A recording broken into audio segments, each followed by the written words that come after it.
ஒரு நல்ல செய்தியோடு ஆரம்பிப்போம். ம். நம்ம வந்து எடப்பாடியை எவ்வளவோ இந்த தேர்தலுக்கு முன்னாடி ம். ஏச்சும் பேச்சும் பேசியிருந்தாலும் ம். இந்த ஒரு ஜிஓக்காக ம். அவர்கிட்ட நம்ம மன்னிப்பு கேட்போம். ம். என்ன ஜிஓனா, பாண்டிச்சேரியிலேருந்து 4 லிட்டர் வரையும் சரக்கு எடுத்துட்டு வரலான்னு ஒரு ஜிஓ போட்டிருக்காரு. ஆனா இந்த ஒரு நல்ல விஷயத்த அவர் ஆட்சி முடிஞ்சு 5 வருஷம் கழிச்சு அடுத்த ஆட்சிக்கு வர போறோமா இல்லையா அது அப்படின்னு வாய்ப்பு இல்ல பார்த்துட்டு இருக்கோம் வந்து சொல்றீங்க. வந்து சொல்றோம். இப்பதான் நேத்து தான் தெரியுது. ம். நம்ம வந்து தேர்தல் இதெல்லாம் எக்ஸிட் போல்லாம் சொல்லக்கூடாது 29 ஏப்ரல் சாயந்தரம் வரையும். அதனால ம். வரா இந்த சமஸ் வந்து ஒண்ணு எழுதிட்டு இருக்காரு. ம். அதாவது ஜனநாயகப்படுத்துவது எப்படி அப்படின்னு. அதுக்கு வந்து நம்ம என்ன தற்கூறின்னு சொல்லாதீங்க அப்படின்னு ஷார்ட்டா நீளமா எழுதிட்டு இருக்காரு. அவர் மெனக்கெட்டு போஸ்ட் 4 முழத்துக்கு முறுக்கு பிழிஞ்சிட்டு இருந்தாரு. நம்மளுடைய மனுஷபுத்திரன் இருக்கார்ல, ம். அவர் என்ன சொல்லியிருக்காருன்னா, மத்தவன் எழுதிட்டு இருக்கும் போதுனா கூட சந்தேகம் வரல, ம். இந்த ஆள் எழுத ஆரம்பிச்சோன்னு பொசுக்குன்னு அடிச்சு போடுறாங்க அப்படின்ற மாதிரி ஒரு பதிவை போட்டிருக்காரு. கிட்டத்தட்ட அதுதான் உண்மை. இன்றைய இளைஞர்களை அரசியல்படுத்தவில்லை திமுக அப்படின்றாங்க. இன்றைய இளைஞர்கள்னு மொத்தமா சொல்ல முடியாது. அதுல ஒரு ஃபேக்ஷன் அப்படி இருக்கு. அவங்களை எப்படி அரசியல் படுத்துறதுன்னு தெரியல. விஜய் திமுக தான் செய்யணும். அத இன்னொன்னு செய்ய மாட்டியா? எனக்கு ஒரே ஒரு சந்தேகம் கேக்குறேன். எனக்கு ஒரே ஒரு சந்தேகம். விஜய் வந்து மேல ஷர்ட் இல்லாம இருக்கான், மாரக்கடிக்கணும்னு ஒரு பையன் போடுறான். இவனை வந்து எப்படி அரசியல் படுத்துறது? அரசியல் படுத்த முடியாது. இன்னொன்னு மனநல மருத்துவமனையில சேர்த்து ட்ரீட்மெண்ட் தான் கொடுக்க முடியும். இன்னொன்னு ஒரு நடிகை அது அந்த அம்மா வந்து விஜயோட நடிச்சிருக்கு. எப்படி நீ உன்னோட எமோஷன்ஸை கண்ட்ரோல் பண்ண, இவ்வளவு ஹாட்டா இருக்கானே அப்படின்ட்டு இதெல்லாம் பசங்களே போடுறாங்க. இவங்களுக்கு வந்து மனநல மருத்துவமனையில மட்டும் சிகிச்சை கொடுக்கூடாது. சிட்டுக்குருவி டாக்டர் இருப்பார்ல, அவர்கிட்ட கொண்டு போய் சிகிச்சை கொடுக்கணும். இப்ப எனக்கு தெரிஞ்சு, என்னோட உங்களுக்கு ஒரு 10 வயசு அதிகம், வயசு சொல்றதுக்காக சொல்றேன். மண்டல் கமிஷன் அப்ப திமுக வந்து வீரியமா கொள்கையெல்லாம் பேசிச்சு. அதுக்கப்புறம் பேசல. பட் ஆனா ஆட்சிக்கு வரப்ப ஸ்கீம்ஸா சமத்துவபுரம் எல்லாமே அனைவரும் அர்ச்சகராம்ன்ற இதெல்லாம் கொண்டு வந்துச்சு. ஏன்னா அப்ப எதிரில யாரும் பெரியார் எதிர்த்து பேசல. ஜெயலலிதா என்னதான் வந்து ஒரு பார்ப்பன சமுதாய பெண்ணா இருந்தாலும் அந்த அம்மா பெரியாருக்கு எதிராவோ அண்ணாக்கு எதிராவோ பேசல. 80% ஆஃப் தமிழ்நாடு ஓட் பேங்க் வந்து ப்ரோ பெரியார் தான். ஈவன் ஜெயலலிதாவே கூட தன்னை பெரியாருடைய வாரிசுன்னு சொல்லிக்கிறதுக்காக பெரியார் கிட்ட அவங்க வந்து பரிசோதனை போட்டோவெல்லாம் எடுத்து பப்ளிசிட்டி பண்ணிட்டு இருந்த காலம் அது. அதனால பெரியார பேசிதான் நம்ம வந்து இது வரணும்ல. ஆனாலும் கம்யூனிஸ்டுகள் குறிப்பா பெரியார கையில எடுத்துக்கிட்டாங்க. அது நாள் வரைக்கும் பெரியார கண்டிக்காத கம்யூனிஸ்டுகள் 90களில் ஜெயலலிதாவுடைய ஃபர்ஸ்ட் ரிஜிம் வருது இல்லையா, அந்த காலகட்டத்தில் பாத்தீங்கன்னா பெரியாரே அவர்கள் அதிகமா கொண்டாட ஆரம்பித்தாங்க. அதே மாதிரி அப்ப வந்து ஒரு ஃப்ரிஞ்ச் எலமெண்ட்ஸ் அங்கங்க பெங்களூர் பாலா, பெங்களூர் குணா, பெங்களூர் குணா போன்றவர்கள்லாம் வந்து பெரியாருக்கு எதிராக எழுதிட்டாங்க. எப்ப வந்து திமுக கொள்கை பேசணும்ன்ற ஒரு இது வந்ததோ, நிர்பந்தம் ஏற்படுகிறதோ, பெரியாருக்கு எதிராக சீமான் பேசும் போதும் இல்லைங்க. 2014 அங்க மேல வந்து உட்கார்ந்தாங்க. அதற்கு பிறகு வந்து தீவிரமான கொள்கை அரசியல் பேச வேண்டிய ஒரு நெருக்கடி வந்து திமுக. அதுக்கு முன்னாடி வரையும் ஜெயலலிதாவோட ஊழல்களையும் ஜெயலலிதாவோட சர்வாதிகாரத்தையும் தான் எதிர்த்து பேச வேண்டிய நிலை தமிழ்நாட்டுல இருந்தது. அப்படி இருக்கிறப்ப டிஎம்கேவே வந்து இப்போ ஒரு ஏடிஎம்கே கிட்ட தோக்குற மாதிரி இருக்கு. ஏடிஎம்கே அதாவது full ADMK, BJP backed ADMK சொல்லல. அப்படின்னு இருக்கப்ப கொஞ்சம் மெத்தனமா தான் இருந்ததுன்றது உண்மை. இதை ஒத்துக்கிட்டு தான் ஆகணும். உண்மையை சொல்ல போனோம்னா பார்ப்பனிய எதிர்ப்பு கத்தி கூட அப்ப முனை மாறிக்கு போய்தான் இத்தனைக்கு ஒரு பார்ப்பனர் ஆட்சியில இருக்கு. இப்போ கடந்த 10-12 வருடங்களாக பாத்தீங்கன்னா இன்னும் ஒரு 25 ஆண்டு காலத்துக்கு பார்ப்பனிய எதிர்ப்பு இந்த மண்ணுல வந்து கோர்த்திட்டப்பட்டிருக்கிறது. அதற்கு காரணம் வேற யாரும் கிடையாது, பார்ப்பனர்களுடைய வாய். எச் ராஜா ஏகப்பட்ட பேரு நம்ம இணையத்திலே எவ்வளவு பேரை பார்த்துட்டு இருக்கோம்.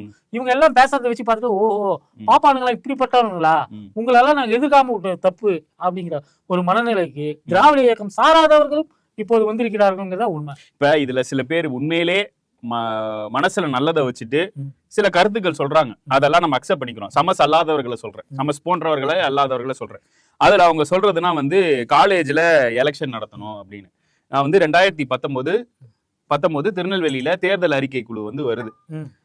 அப்ப நான் வந்து எழுத்துப்பூர்வமா இதெல்லாம் வேணும் அப்படின்னா எல்லாத்தையும் திமுக தான் எது கொடுத்தாலும் படிப்பாங்களே, வாங்கி வச்சுக்கிட்டு படிக்கும் போது எல்லாத்தையும் இப்படியே பார்த்துட்டு, ஏன் கல்லூரியில தேர்தல் இருக்கு அப்படின்றத மட்டும் பார்த்துட்டு என்ன அப்படியே மேல பார்த்துட்டு ஏபிவிபி காரன் நம்ம வீட்டு பிள்ளைங்களை அடிப்பான், அடிக்கிறவனும் ஒரு சூத்திரம் தான், அடி வாங்குறவனும் சூத்திரம் தான். டெல்லி யூனிவர்சிட்டிலன்னா என்ன நடக்குதுன்னு நீ பாக்குறியா இல்லையா அப்படின்னு. அப்பதான் வந்து உரைக்குது, சரி ஓகே எலெக்ஷன்ஸ் வந்து நடத்துறது காலேஜ்ல கஷ்டம் அப்படின்னு. இப்ப எலெக்ஷன் நடத்தினா வந்து கண்டிப்பா பிரச்சனை வரும். ஏன்னா அவன் ஒரு ஃபேக் நியூஸ் போடுவான், நம்ம ஆளுங்களுக்கு வந்து கோபம் வரும். காலேஜ் பிரெமிசஸ்ங்கிறது படிக்கிறதுக்குன்னு ஆயிடுச்சு. சரி, இப்போ இந்த கெஸ்ட் ஃபேக்கல்ட்டியா அனுப்பிச்சு பேச வைக்கிற நிகழ்ச்சியும் மாபெரும் தமிழ் கனவு அப்படின்லாம் போகுது. இந்த சு வெங்கடேசன் இந்த தமிழ் ஆர்வலர்கள்னா போய் பேசுறாங்க. இதையே டைரக்டா நம்ம போய் பெரியாரையும் மன்னாவையும் பேச முடியாது. பேச ஆரம்பிச்சோன்னா அவன் ஆள் அனுப்புவான், நம்ம வந்து தாலியை கையில் பிடிப்போம், அவன் என்ன பண்ணுவான் கோர்ட்டுக்கு போவான். மொத்தமா இப்ப நடக்கிறதும் இதாவது. இல்ல 80களில் கல்லூரிகள்ல மாணவர் இயக்க தேர்தல் எல்லாம் நடைபெறும் போது 2 பெரும் அரசியல் கட்சிகள் அன்னைக்கு இருந்த திமுகவும் அதிமுகவும் தங்களுடைய சார்பாக வேட்பாளர்கள் நிறுத்தினது, அதுல பிரச்சனைகள் ஏற்பட்டது, இது எல்லாமே நடந்தது உண்டு. எப்போ இது எல்லாம் நின்றுச்சுன்னு பாத்தீங்கன்னா தேங்க்ஸ் டு ஜெயலலிதா. 1991 அவங்க ஆட்சிக்கு வராங்க. ஆட்சிக்கு வந்ததுமே நாங்க வந்து ஆட்சிக்கு வந்ததுக்கான வெற்றி விழாவை கொண்டாடுகிறோம்னு சொல்லிட்டு அதிமுக மாணவரணி, அப்ப வந்து மாணவரணி செயலாளராக ஐசரி கணேஷ் அவர்கள் இருந்தார்கள். இப்போ வந்து பெரிய கல்வி வேந்தராக இருக்கிறார், சினிமா தயாரிப்பாளராக இருக்கிறார். அவர் வந்து அன்னைக்கு வந்து அதிமுக மாணவரணி செயலாளராக இருந்தார். அவருடைய தலைமையில சென்னை கிண்டியில இருந்து கிண்டி பஸ் ஸ்டாண்ட்ல இருந்து நிறைய பஸ்கள் வந்து கோட்டையை நோக்கி போகுது. அரசு பஸ்களை வாடகைக்கு வாங்கி மாணவர்களை கூப்பிட்டு போறாங்க. அவங்க அந்த பஸ்களை எல்லாம் சேதாரப்படுத்துகிறார்கள்.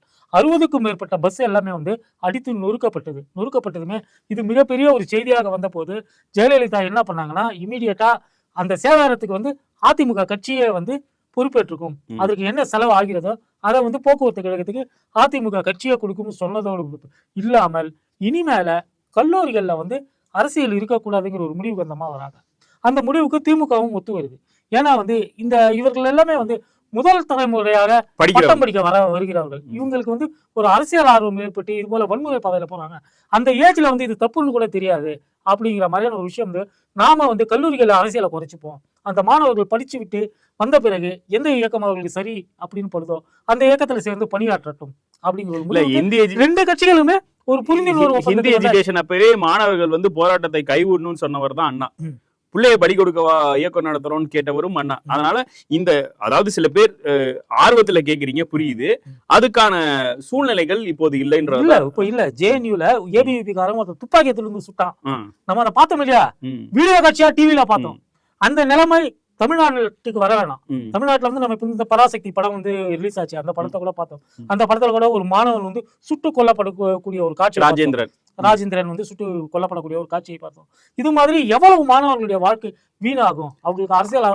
அதாவது திமுகவோ திராவிட இயக்கமோ அதோட நிலைப்பாடு என்னன்னா, நீ படிக்கிற இடத்துல படி, நீ வெளிய அரசியல் ஆர்வம் இருந்தா இருந்துட்டு போ, நீ திமுக ஓட்டு போடு, அதிமுக ஓட்டு போடு, பிஜேபி ஓட்டு போடு, அது வந்து அவனோட இது அப்படின்றதுல இன்னும் சொல்ல போனா ஏடிஎம்கேவும் அந்த நிலைப்பாடு புரிந்துணர்வு ஒப்பந்தம் 2 கட்சிகளுக்கிடையே இருக்கு. அதுதான் ரொம்ப முக்கியம். ஏன்னா உள்ள சண்டை வந்து அதுல யார் பெருசுன்னு வளர்றது இல்ல. ஆனா அங்க ஸ்டடி சர்க்கிள் கொண்டு வரலாம்னா கொண்டு வரலாம். பெரியார் அம்பேத்கர் ஸ்டடி சர்க்கிள் மாதிரி ஒண்ணு கொண்டு வரலாம் அப்படின்னா அது நிச்சயமா கொண்டு வரணும். அதை நோக்கி பயணிக்கணும். இதை விட என்னோட அறிவுக்கு எட்டின அளவு சொல்றேன். எப்படி மைக்ரோ லெவல்ல ஒர்க் பண்ணோம்னா, இப்ப ஒரு பூத்தோட எண்ணிக்கையை வந்து ரொம்ப கம்மி பண்ணிட்டாங்க. எண்ணிக்கையை 600 வாக்காளர்கள் சோழிங்கநல்லூர்ல மேபி வேணா 1000 வாக்காளர்கள் ஒரு பூத், மேக்ஸிமம் 1000 வாக்காளர்கள் அப்படின்னு இருக்கிறப்ப உங்களோட பூத்துல எத்தனை பேர் வந்து எத்தனை ஓட்டு பதிவாயிருக்கு, எவ்வளவு பதிவாயிருக்குன்றது எலெக்ஷன் முடிஞ்சோன்னா 2-3 நாள சைட்ல போய் பார்க்கலாம். அப்படி இல்லைன்னா நீங்களே வந்து ஏதாவது பொறுப்புள்ள கட்சி அங்க இருக்கிற கிளை செயலாளர்கிட்டயோ இல்ல வட்டத்துக்கிட்டயோ கேட்டு வாங்கிக்கலாம். வாங்கிட்டு அங்க வந்து சரி திமுகக்கு இங்க ஓட்டு நிறைய இருக்கு, இங்க குறைஞ்சிருக்கு, அதுல வந்து டீடைலா தெரியும் எங்க இருக்கு. அப்ப நீங்க மைனரா போய் உங்களுக்கு ஆர்வம் இருக்கிறவங்க நீங்களே போய் பேசினா, நீங்களே அவங்க ஒரு குரூப் ஆக்டிவிட்டி ஸ்போர்ட்ஸ் மாதிரி கண்டக்ட் பண்ணா நம்ம பக்கம் வரதுக்கான வாய்ப்பு இருக்கு. இதுதான் எனக்கு தெரிஞ்ச வழி. பார்ட்டி அது சைட்ல இருந்து ஒண்ணு பண்றாங்க. இளைஞர் அணியில வந்து திராவிட பயிற்சி பாசறை பண்றாங்க, ஒவ்வொரு நூலகமும் கொண்டு வராங்க. அதாவது தொகுதிக்கு ஒரு நூலகம்னு கொண்டு வந்து அந்த நூலகத்துல வெறும் பெரியார் அண்ணா கலைஞர் புக் மட்டும் இல்ல, யூபிஎஸ்சி எக்ஸாமுக்கு படிக்கிறது, அரசு இதுக்கு படிக்கிறது எல்லாமே கொண்டு வராங்க. அது இல்லாம இப்ப மன்றம்னு வந்து ஒரு 4 மாசம் முன்னாடி ஆரம்பிச்சாங்க. அதை எக்ஸ்டென்சிவா கொண்டு போகணும். குறைகள் இருக்கானா இருக்கு, அதை களையணும்னா களையணும். அதுக்கு சஜஷன்ஸ் இருக்கா, சஜஷன்ஸ் கொடுங்க. இன்னொரு விஷயம், இப்போ என் பேட்ச்ல என் வயசுலனா இந்த இலக்கியவாதிகள் எழுதுறவங்களை கண்டாவே ஒரு அருவருப்பு இருக்குன்றது உண்மை. இப்ப மட்டும் கிடையாது, எப்பயுமே உண்டு. அதே மாதிரி வெள்ளை வேஷ்டி வெள்ளை சட்டையை பார்த்தா இன்றைய இளைஞர்களுக்கு வந்து பிடிக்கலன்றது உண்மை. பேண்ட் சட்டை போட்டுவாங்க, பேண்ட் சட்டை போட்டுவாங்க, அவ்வளவுதானே. இப்ப எல்லாரும் கருப்பு சட்டை போடணும். திமுகல 90களுக்கு முன்னாடி வரைக்கும் பாத்தீங்கன்னா எல்லா எம்எல்ஏக்களுமே வந்து கரை வெட்டி வெள்ளை சட்டை அந்த ஒரு காஸ்டியூம்ல தான் இருந்தாங்க. ஏடிஎம்கே வைஸ் வர்சா ஏடிஎம்கேலயும் அப்படிதான் இருந்தாங்க. 2 கட்சியும் கிட்டத்தட்ட ஒரே மாதிரி தான் செயல்படும் வச்சுங்களேன். பருதிகளம் எழுதி 91ல வந்து அவர் முதல் தடவை கருப்பு பேண்ட் வெள்ளை சட்டை போட்டு சட்டமன்றத்துக்கு போறாரு.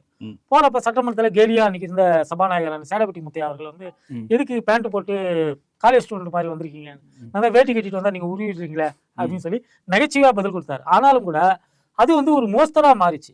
பரிதிலம் எழுதி கருப்பு பேண்ட் வெள்ளை சட்டை போட்டாருன்னா அன்னைக்கு வந்து திமுக இளைஞரணி செயலாளரும் அதே உடையில தான் இருந்தார். இன்னைக்கு முதல்வராக இருக்கக்கூடியவர் அன்னைக்கு வந்து இளைஞரணி செயலாளராக இருந்தார். அதன் பிறகு பாத்தீங்கன்னா ஜே அன்பழகன் போன்ற கழகத்துடைய மூத்த முன்னோடிகள் அவர்கள் அன்னைக்கு வந்து இளைஞரணியில இருக்கிறாங்க. இளைஞரணியில் ரொம்ப தீவிரமா இருக்கிற ஒரு காலகட்டமா திருச்சி சிவா கூட அவர் பேண்ட் போட்டு ஒரு ஜிப்பா மாதிரி ஒண்ணு போட்டிருப்பாரு. ஆமா, அவர் வந்து பாத்தீங்கன்னா கொஞ்சம் இலக்கிய லுக்குல இருப்பாருன்னு வச்சுக்கலாம். நிறைய பேர் வந்து 90கள்லயே வந்து திமுக சார்ந்தவர்கள் வந்து நிறைய பேர் வந்து அந்த கருப்பு பேண்ட் வெள்ளை சட்டை அப்படிங்கிற மாதிரி போடுற மாதிரியான ஒரு முறைக்கு வந்துட்டாங்க. அவங்களெல்லாம் போயிட்டு நீங்க கரை வேட்டி கட்டல அப்படின்லாம் கேட்க முடியாது. ஒரு ஏஜுக்கு பிறகு அவர்கள் விருப்பப்பட்டால் கரை வேட்டி கட்டுவார்கள், விருப்பப்படலைன்னா பேண்ட் போட்டு வருவாங்க. அவங்க வசதி அது நம்ம எல்லாரும் கேட்க முடியாது. ஏன் கலைஞரே பேண்ட் போட்ட இதெல்லாம் உண்டு, படங்கள்லாம் உண்டு. பேண்ட் போட்டு அவர் வந்து ஃபாரின் போறாரு, ஷூட்லாம் போடுறாரு. அறிஞர் அண்ணா பேண்ட் போட்டிருக்காரு. அது எப்பவுமே இருக்கக்கூடிய ஒரு விஷயம் தான். அன்னைக்கு காலகட்டத்துல அவங்களுக்கு வேட்டி வந்து வசதியா இருந்தது. இப்ப வந்து பேண்ட் சட்டை போட ஆரம்பிச்சிருக்காங்க. நாளைக்கு வந்து ஜீன்ஸ் போட்டு வருவாங்க, ஜீன்ஸ் டிஷர்ட்னு கூட வர ஆரம்பிப்பாங்க. அதெல்லாம் வந்து இந்த காலகட்டத்தினுடைய மாற்றமா தான் நம்ம எடுத்துக்க முடியும். பேக் டு ஸ்கொயர் சமஸ்கே வரும். சமஸ் வந்து நம்மளை கிரிட்டிசைஸ், இப்ப இவங்க எல்லாம் வந்து உண்மையிலேயே நம்ம வந்து விளக்கம் கொடுத்தது வந்து நல்ல நோக்கத்தோட பேசுறவங்களுக்கு இல்ல. சமஸ் வந்து இவ்வளவு நாளா தூங்கிட்டு இருந்தாரா? கேட்கல இல்ல, தூங்கிட்டு இருந்தாரான்னு கேக்குறேன். இல்ல வேற எதுவும் கேட்கல, சொல்லல. தூங்கிட்டு இருந்தாரான்னு கேட்டேன். இல்ல, தாவேக்கான்னு ஒரு கட்சி உருவான அன்னைக்கு தற்கூரிங்கிற ஒரு வார்த்தையும் உருவாயிடுச்சு. அதுக்கு முன்னாடி அந்த வார்த்தை இருந்தது. அது வந்து தாவேக்கா உருவானதுக்கு பிறகு பார்த்ததுமே இந்த மூஞ்சியை பார்த்ததுமே தற்கூரி அப்படின்னு சொல்லணும் அப்படிங்கிற ஒரு எண்ணம் வந்து தமிழ்நாட்டு மக்கள் எல்லாருக்கும் வருது. சோ அந்த கட்சி ஆரம்பிச்சதுல இருந்தே அவங்கள தற்கூரின்னு தான் சொல்லிட்டு இருக்காங்க. சமஸ் அந்த கட்சியை ஆதரிக்க ஆரம்பித்ததில் இருந்துதான் தற்கூரின்னு சொல்றதா சமஸ் நினைச்சிட்டு இருக்கிறாரு. இப்போ சமசா எல்லாரும் தற்கூரின்னு சொல்றாங்க. ஏன் சொல்றாங்க? அவர் தாவேக்காவை ஆதரிப்பதால் தற்கூரின்னு சொல்றாங்க. ஒவ்வொரு கட்சிக்கும் இந்த மாதிரி ஏதோ ஒரு அடையாளம் இருக்குல்ல. அதிமுகவை பார்த்தா அடிமைன்றாங்க, திமுகவை பார்த்தா ஊப்பின்றாங்க, இந்த மாதிரி பிஜேபி காரனை பார்த்தா சங்கின்னு சொல்றாங்க, காங்கிரஸ்காரன் என்ன சொல்றாங்கன்னு எனக்கு தெரியல. ஒவ்வொரு கட்சிக்கும் ஏதோ ஒரு செல்ல பெயரிட்டு இடப்பட்டு கொண்டுதான் இருக்கிறது. நான் தாவேக்காவை ஆதரிப்பேன், தாவேக்காவோட லைக்ஸ் எனக்கு வேணும், ஆதவ அர்ஜுனாவுடைய பார்வையின் மீது படணும். இந்த எண்ணத்தை எல்லாம் வைத்துக்கொண்டு நீங்க களமாட ஆரம்பிக்கும் போது உங்களை தற்கூரின்னு தான் சொல்லுவாங்க. ஏற்கனவே ஒரு மனநலம் பாதிக்கப்பட்ட மருத்துவரான ஒரு பெண்மணி இருந்தாங்க. அந்த அம்மா வந்து தற்கூரி 10 பேர் சொன்னவே அவங்க வந்து நான் தற்கூரின்னு சொல்லிட்டு டிபியா மாத்திக்கிட்டாங்க. ஃபெலிக்ஸை வந்து எல்லாரும் தற்கூரின்னு சொல்றோம். என்னைக்காவது ஃபெலிக்ஸ் வந்து அதுக்காக வந்து வருத்தப்பட்டது உண்டா? ஆமா, நான் தற்கூரி தான், எனக்கு பொழப்பு அதுதான், நான் தற்கூரியா இருப்பதான் எனக்கு பொழப்பு அப்படின்னு ஃபெலிக்ஸ் வந்து ஒத்துக்கிட்டு போயில்லையா? அந்த மாதிரி சமசம் ஏற்றுக்கொண்டு போயிட வேண்டியதான், யதார்த்தத்தை ஏற்றுக்கணும். இப்ப கலைஞர் செய்திகளை தவிர்த்து சன் நெட்வொர்க் வந்து ஒரு திமுக சார்பான ஊடகம் தான். இல்லைங்க, இன்னைக்கு தற்கொலைன்னு சொல்லுவது தவறு அப்படின்னு வந்து சொன்னா இவ்வளவு நாளா அதிமுக காரன் அடிமைன்னு சொல்லும் போதும் திமுக காரன் ஊப்பின்னு சொல்லும் போதும் இருந்தாயா அப்படின்னு அந்த கட்சிக்காரங்க வந்து கேட்பாங்க. அதை நீ வாங்கிட்டு தான் ஆகணும். இல்ல இப்ப கலைஞர் டிவி வந்து அபிஷியல் சேனல், அதே மாதிரி ஜெயாவா ஜே நியூஸா அது வந்து news J Edappadi news 2 channel இருக்கு. அது ரெண்டும் வந்து அதிமுக அமமுக சார்புள்ள சேனல். அமமுக கிடையாது, அது பூவா தமுக ஏதோ ஒன்னு சின்னமா சேனல். இப்ப அவங்க எல்லாம் கூட தென் மண்டலத்தில் ஸ்டாலின், கொங்கு மண்டலத்தில் எடப்பாடின்னு போடுறது, சோழ மண்டலத்தில் சின்னம்மா இப்படி எல்லாம் போடுறது இல்ல. நீ புதிய தலைமுறை ஒரு பிரைவேட் சேனல் நீ வச்சிருக்க, அதுல வந்து கொங்கு மண்டலத்தில் விஜய், டெல்டா மண்டலத்தில் விஜய், சோழ மண்டலத்தில் விஜய், சேர மண்டலத்தில் விஜய் நீ போட்டியா இல்லையா? கரூர்ல 41 மரணம் நடந்த அன்னைக்கு நாமக்கல்லையும் கரூர்லயும் கிட்டத்தட்ட 30-32 லைவ் தம்ப்நெயில்ஸை வந்து இப்ப நான் வந்து அந்த போட்டோ காட்டுறேன். ஒரு வகையில் பார்க்க போனால் புதிய தலைமுறை போன்ற சேனல்கள் கரூரில் நடைபெற்ற 41 பேர் கொல்லப்பட்ட சம்பவத்திற்கு தார்மீக பொறுப்பேற்றுக் கொள்ள வேண்டும். எப்படி விஜய வந்து அது மாதிரி பொறுப்பு ஏத்துக்கோ, உன்னால அது மாதிரி ஆனாங்கன்னு பொறுப்பு ஏத்துக்கிட்டு மன்னிப்பு கேளு அப்படின்னு சொல்லி நம்ம கேட்கிறோமோ, அது போல புதிய தலைமுறை, பாலிமர், நியூஸ் தமிழ், இது நியூஸ் 7 இது போல எல்லா சேனல்களுமே இதுக்கு பொறுப்பு ஏத்துக்கணும். அங்கு நடந்த அந்த நெரிசல் மரணங்களுக்கு ஒரு வகையில் விஜயை போலவே நீங்களும் காரணமாக இருக்கிறீர்கள். சேனல் மட்டும் கிடையாது, சேனல் ஹெட், அந்த சேனலை ஆபரேட் செய்பவர்கள். உதாரணத்துக்கு புதிய தலைமுறை சமஸ் ஆபரேட் செய்கிறார். இது போல நியூஸ் 7க்கு அன்னைக்கு பொறுப்பாளராக எடிட்டரு. இது போல இவர்களும் வந்து அதுக்கு பொறுப்பேற்றுக்கணும். ஏன்னா ஒரு இடத்துல தேவையில்லாம உங்களுடைய டிஆர்பி வெறிக்காக மக்களை பலி கொண்டிருக்கிறீர்கள். உங்க கைகளிலும் அந்த இரத்த கரை இருக்கிறது. எப்படி விஜய் கையில் அந்த இரத்த கரை காலத்துக்கும் இருக்க போகிறதோ அது போல உங்க கரங்களிலும் கரைப்பட்டு இருக்கிறது என்பதை ஒத்துக்கிட்டு போயிடுது. இல்ல பாலிமரோ இல்ல நியூஸ் 7 வந்து இந்த அளவு விசில் அடிக்கல. விசில் ஃபுல்லா விசில் சின்னம் கொடுப்பதற்கு முன்பாக விசில் எடுத்து புதிய தலைமுறை தான். ம். அதனால எந்த ஒரு அறம் விழுமியம் அதெல்லாம் பேசாதீங்க, மண்ணா பேசாதீங்க. இந்த எலெக்ஷன்ல ம். எல்லாரும் அம்மனம் ஆயிட்டீங்க, ம். ஊடகங்கள் எல்லாருமே அம்மனம் ஆயிட்டீங்க.